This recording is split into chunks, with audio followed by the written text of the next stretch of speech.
Dear students, we are starting the second chapter. The name of the chapter is solutions. So, what is a solution? Solution is a homogeneous mixture of two or more than two non-reacting substances chemically whose concentration can vary up to a certain limit. Now, what does it mean? Because this is just like a rotten that okay, you have crammed it and you are just saying it. It is a homogeneous mixture. You must have read this term homo. Homo means same. So the composition of it should be same, uniform throughout. Number one. Number two, very important. Two or more chemically non-reacting substances. Here, substances from which we are making the solution, those do not chemically react with each other. If they react with each other, then the substance formed is not a solution. It is something else. It is a compound. Okay. Whose concentration can vary up to a certain limit. Their concentration can vary up to a certain limit. Very easy example. Suppose what I take and take a water, and in this water I add a sugar. Okay, sugar in it. Now I am adding water to it. In water I am adding a sugar. Then what happens? It gets dissolved. So it becomes a sugar solution. Then I again put a spoon of sugar. Then it can dissolve. So if it dissolves, then again it is a sugar solution.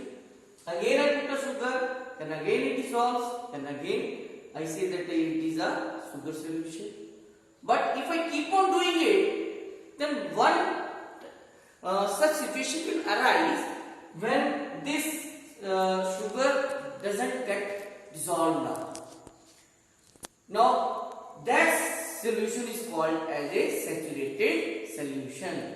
Okay, so the change in the substances or variation in the substances can be done up to a certain limit. It is not that okay, we are going to put the substance n times and it is going on forming the solution. No, up to a certain limit we can put the substance into the another substance. Now here these two substances are called as solvent and solute. Solute and solvent. You know it very well. Solute means that substance which is taken in the lesser amount. Solvent is that substance which is taken in the higher amount, whose quantity is large, whose concentration is whose amount is large. And one more thing, a substance is called a solvent if the solution is in that physical state in which the solvent is. Okay. Now, depending upon that, if there are two substances in a solution, then that is called as a binary solution. Bi means two. If there are three substances which get dissolved, or three substances forms a solution, then ternary solution. If there are four substances which are making a solution, then that is called a quaternary solution, and so on. So binary means two substances make the solution. Ternary means three substances make a solution. Quaternary means four substances make a solution. Okay. Then there is a aqueous solution. Aqueous means here the solvent taken is water. Aqueous solution means the solvent taken is water. Then non-aqueous solution means then the solvent taken is something than water, something else than water. Okay, just like chloroform, CCl4, benzene, we can take all these substances as a solvents. Okay. Then we have a concentrated solution and dilute solutions. Concentrated solution, those solutions concentration of the solute is very large in the solution. Concentration of the solute is very large in the solution. Then dilute solution. Dilute solution means those solutions in which the concentration of solute is very less, or the quantity of the solute is very less as compared to that of solvent. That is called as a dilute solution. Then depending upon the physical state, we can divide the solutions into three types. That is solid solutions, liquid solutions, and gas solutions. In every book, the example. Now you can see the table. Solid solutions means here the solvent will be solid. Okay, so solid in solid means example can be alloys. Liquid in solid means amalgam of mercury with the sodium. Then gas in solid, you must have seen hydrogen dissolved in the palladium. Then liquid solutions, here the solvent will be liquid. Example, solid in liquid, salt in water, sugar in water, glucose in water. Then liquid in liquid, alcohol in water, very common example. Then gas in liquid, CO2, soda water bottle, O2 in water. Then gaseous solutions, here the solvent will be gas. Solid in gas, camphor in nitrogen gas or iodine vapors in air. Then liquid in gas, humidity in air. Then gas in gas, common example is air. Students, we were using the term concentration in the definition. So what do we mean by the concentration? Concentration means it is the amount of solute that is dissolved in a given amount of solvent. Okay. Now to express concentration, we do have different terms, and how many terms we do have? I have written down here. You can see first term is mass percentage, W by W. Then volume percentage, V by V. Then mass by volume percentage, W by V.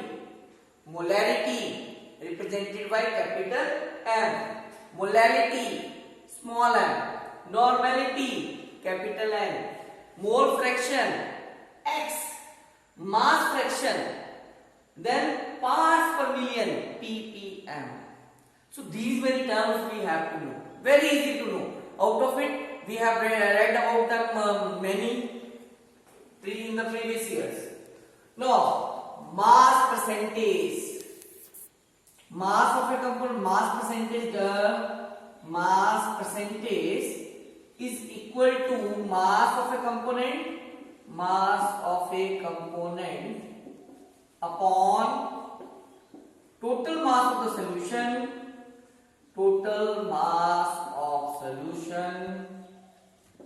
into 100. That becomes mass percentage, that is W by W. Okay, so whenever there is a percentage, we are talking about out of 100. Okay, so it means that if 10% solution of ethyl alcohol in water, what does it mean? What does it mean? It means that 10 gram of ethyl alcohol, that is C2H5OH, is dissolved in or mixed in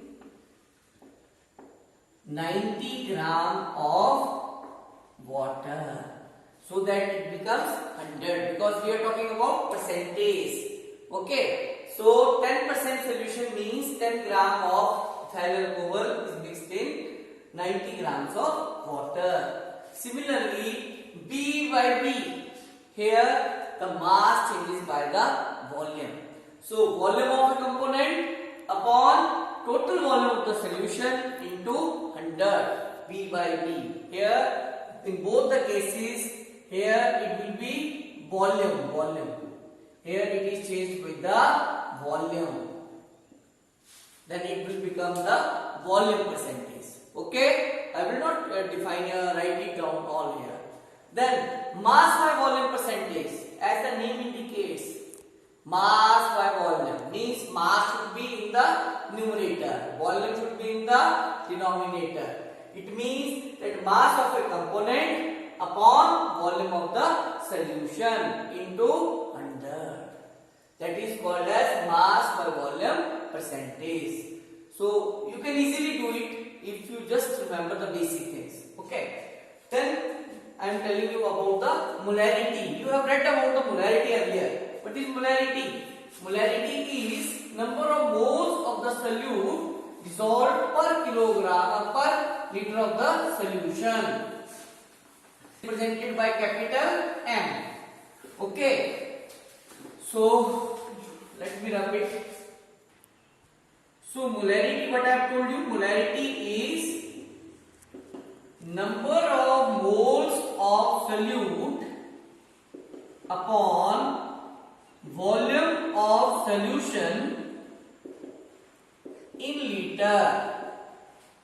Okay, number of moles of solute upon volume of solution in liter, or number of moles of the solute upon volume of solution in milliliter. Then it should be multiplied with the 1000. Okay, so this is what is called as molarity. Now, what is the unit of number of moles? Number of mole means mole, mol. Volume means liter. So it is per liter. So mole per liter. These are the unit of molarity. Got it? Next is molality. Molality.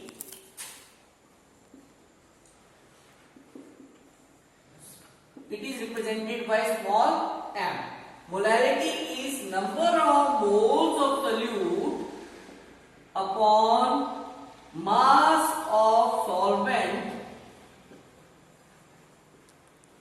in kilogram.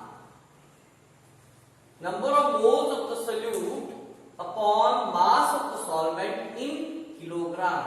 Or once we change it with the grams, then it will become N of solute, that is number of moles of the solute upon weight of solvent in grams, is solvent in gram into 1000. Now its units, unit of number of moles, mole upon weight means kilogram. Okay, so it will become mole per kilogram. Now question arises, what do we mean by number of moles? You should also know. Number of moles means given mass upon molar mass. Molar mass. Okay. So number of moles means given mass upon molar mass. You should all know, because these are the terms which we are going to use again and again. So you should all know. So number of moles is equal to given mass upon molar mass. Okay. So this is the molarity and molality. Now question arises, out of this, which is better? Is the molarity or the molality to express concentration? Then it has been already taught to you that it is the molality which is better than that of molarity. Now question arises, why it is so? Then the answer is that in case of molality, we are using the weight of the solvent or mass of the solvent, whereas in case of molarity, we are using the volume of the solution. Now, we know that volume of the solution can change with the temperature. Means whenever we are conducting the experiments, then temperature can vary. And once the temperature can vary, it means that the volume can also vary. So volume will vary, it means our result will be different. But if we are taking the mass of the solvent, it means that we are taking the weight. And weight remains constant at any temperature. It will remain 50 at this temperature, it will remain 50 at 10 degree higher to it. So it doesn't change. That's why molarity is always better to express concentration than that of molarity. This question can come to you in the exams also. Okay. Then our next is normality. Our next term is normality. Normality. It is represented by n. Okay. It is somewhat different. It is number of gram equivalent of solute upon volume of solution in liter. So what is it? It is number of gram equivalent of solute. Volume of solution in liter. Okay. So it becomes number of gram equivalent of solute upon volume of solution in milliliter into 1000. So this is automatic change. You can do it by yourself. Okay. Now question arises that what do we mean by number of gram equivalent? This is important. So remember number of gram equivalent. Gram equivalent. It is equal to given mass upon equivalent mass. Equivalent mass. Now again the question arises that what do we mean by the equivalent mass? So equivalent mass, it is equal to molar mass upon. No, there are many things on which it depends. Okay. Just like if it is for an acid,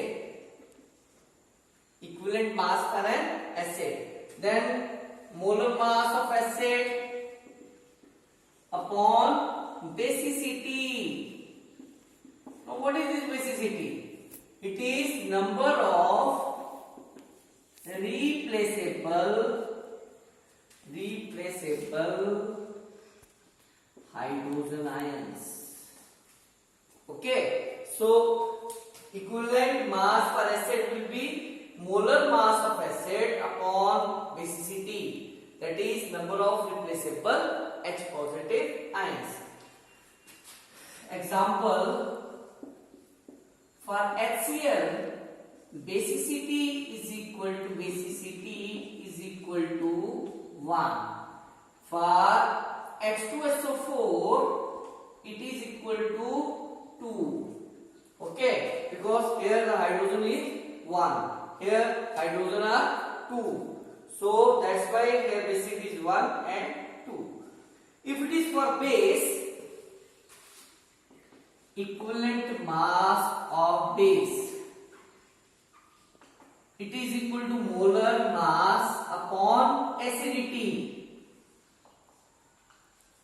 Now you should know what do we mean by acidity. Acidity means number of replaceable OH negative ions. Okay. Similarly, if it is for any element, equivalent mass of an element, then it will be equal to atomic mass upon valency.